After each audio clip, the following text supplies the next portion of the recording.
Assalamualaikum, perkenalkan nama saya Mirni Lianti. Saya adalah CGP Angkatan 6 dari Kabupaten Pali. Ini adalah tugas saya yaitu pada modul 1.4 tentang demonstrasi kontekstual penerapan budaya positif. Namun sebelumnya saya mau memperkenalkan dulu pengajar praktik saya. Beliau itu adalah Ibu Misrianti dan fasilitator saya yaitu Ibu Desi Idiawati. Pada tugas kali ini, pada tahap demonstrasi kontekstual ini, saya akan melaksanakan praktik segitiga restitusi terhadap murid saya di sekolah. Sebelumnya, apa itu restitusi? Restitusi merupakan proses menciptakan murid pada kondisi tertentu untuk memperbaiki kesalahan mereka sehingga mereka kembali dengan karakter yang lebih kuat. Adapun segitiga restitusi ini merupakan terdiri dari 3 tahapan yang setiap tahapannya berdasarkan pada prinsip penting dengan 3 kontrol, yaitu pertama menstabilkan identitas, yang kedua validasi tindakan yang salah, dan yang ketiga yaitu menanyakan keyakinan. Pada tugas kali ini saya akan membahas tentang 2 buah kasus. Adapun kasus pertama yaitu di mana Adel datang terlambat ke sekolah karena buku pekerjaan rumah matematikanya tertinggal saat dia sudah tiba di sekolah, sehingga ia harus pulang kembali ke rumahnya. Dan akhirnya ia pun sampai ke sekolah lagi saat semua teman-temannya sudah masuk ke dalam kelas dan pembelajaran sudah dimulai. Berikutnya adalah skenario kasus pertama. Ini adalah percakapan antara Adel dan guru di kelasnya. Selamat menyaksikan. Sekarang kita mulai belajar ya. Kita akan belajar itu tentang pembelajaran kita yang minggu kemarin, yaitu tentang lari ya. Assalamualaikum, Bu. Waalaikumsalam. Silakan Mas Adel. Ya Adel, baru datang. Ya, Bu. Maaf ya saya lambat. Assalamualaikum, Bu. Waalaikumsalam. Silakan masuk.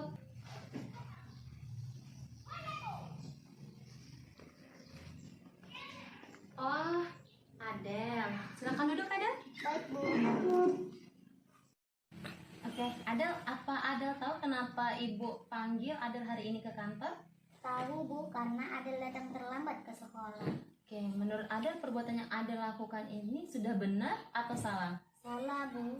Oke ya, tapi di sini Ibu tidak mau menyalahkan Adel. Ibu juga bukan mencari-cari kesalahan Adel ya, karena Ibu juga pernah berbuat salah.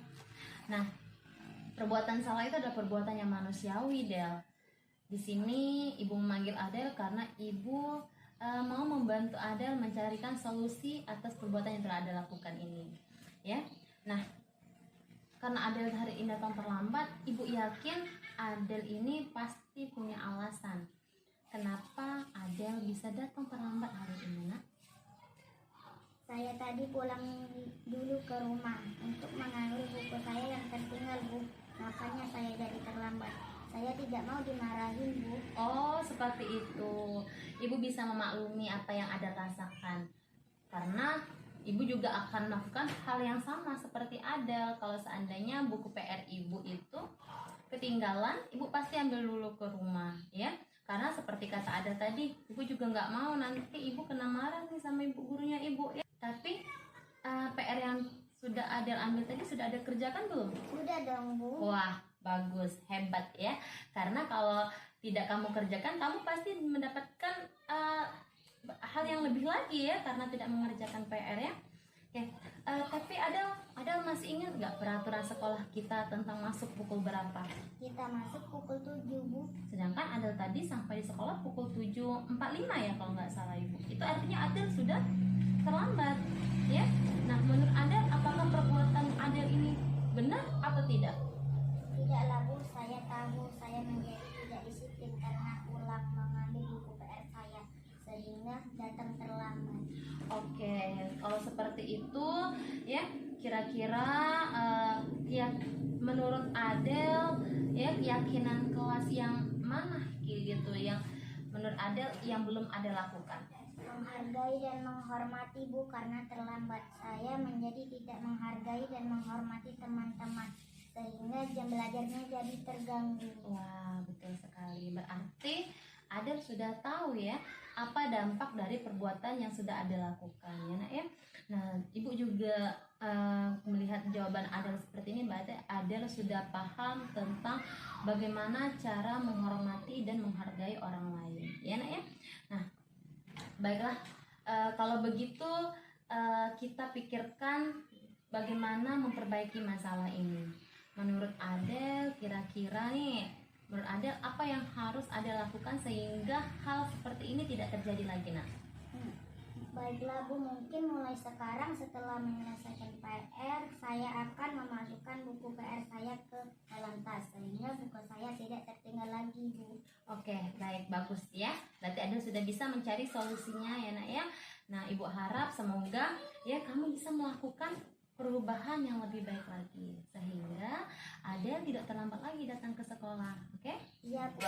Terima kasih Bu, saya senang Ibu sudah membantu saya untuk mendapatkan solusi ini agar saya tidak datang terlambat lagi. Ya, Ibu juga senang ya bisa ngobrol sama Adel sehingga Adel nanti Ibu yakin Adel akan menjadi orang yang lebih baik lagi. Ya nak ya? Ya, saya juga senang Bu dapat berbicara, sudah dinasihati Ibu. Saya senang Bu. Kamu tadi merasa takut kan di sini? Iya Bu, ternyata saya tidak dimarahin oleh Ibu. Oke.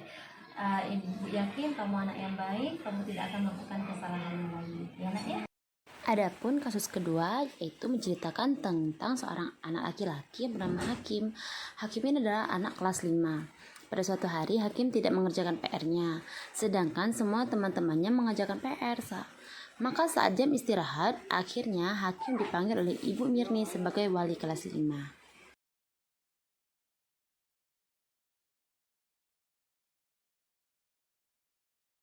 Assalamualaikum.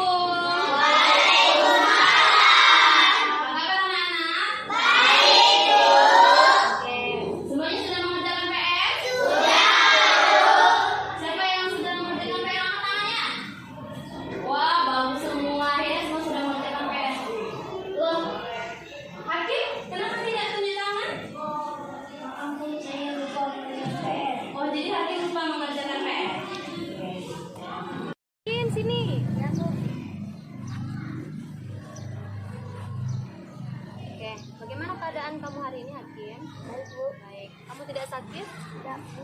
Oke. Kira-kira Hakim tahu tidak kenapa Ibu panggil Hakim ke sini? Tahu Bu, karena saya tidak mengerjakan PR. Oke, baik. Berarti Hakim sudah tahu ya kenapa Ibu panggil Hakim ke sini. Menurut Hakim, perbuatan Hakim yang lakukan ini baik atau tidak? Tidak Bu. Ibu tidak mau memarahi Hakim. Ibu memanggil Hakim ke sini karena Ibu ingin mencoba berbicara sama Hakim agar Hakim nanti ke depannya bisa tidak melakukan hal yang jelek seperti ini ya. Ibu juga tidak menyalahkan Hakim kenapa Hakim tidak mengerjakan PR. Ibu yakin Hakim tidak mengerjakan PR pasti punya alasan, ya kan? Apa alasan Hakim tidak mengerjakan PR? Nah, Karena setelah sekolah saya langsung bermain HP dan saya lupa mengerjakan tugas dari Ibu. oh jadi kamu ketika pulang sekolah langsung bermain HP, tidak mengerjakan PR dulu? Oh, kalau begitu kira-kira Hakim masih ingat gak sih nak tentang keyakinan kelas yang kita buat di awal sebelum kita masuk kemarin? Ibu Coba apa? Coba. mengerjakan PR, mengerjakan berapa, mengerjakan ulangan sendiri, tidak mengganggu teman, Sekarang kira-kira keyakinan mana yang belum Hakim lakukan? tidak mengerjakan PR. Tidak mengerjakan PR. Artinya Hakim tahu. Hakim belum melakukan keyakinan kelas yaitu tidak mengerjakan PR ya nak ya. Nah, di sini bagaimana Hakim nanti kedepannya agar hal yang seperti ini tidak terjadi lagi. Menurut Hakim apa yang harus Hakim lakukan? Dalam sekolah saya akan mengerjakan PR terlebih dahulu. Baru begitu Hakim baru boleh main HP ya. Oke, kalau seperti itu. Jadi hakim berjanji ya, sepulang sekolah hakim harus mengerjakan PR terlebih dahulu. Baru nanti hakim bisa main HP. Tapi main HP-nya boleh sampai malam gitu? Tidak, jangan sampai malam ya, karena kita mau belajar. Hakim berjanji tidak akan mengulanginya lagi lah. Kalau memang hakim berjanji, maka hakim harus melakukan perubahan ke depannya. Ya, ibu tidak marah sekarang hakim melakukan kesalahan, tapi ke depannya hakim harus berubah.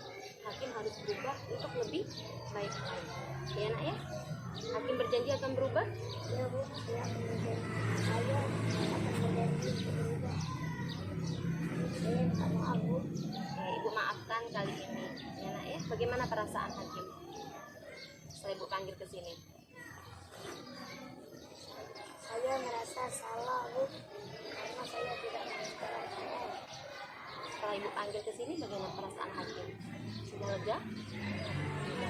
Hakim masih takut sama ibu? Tidak ya, hakim sudah berjanji ya sama ibu ya? Ya Bu. Oke, baik, kalau seperti itu ibu yakin hakim bisa berubah untuk yang lebih baik lagi. Ya nak ya? Terima kasih Bu. Sudah menasihati hakim saya Bu. Ibu yakin hakim akan menjadi orang yang lebih baik lagi. Ya Bu. Nah sekarang kamu boleh bermain lagi dengan teman-teman.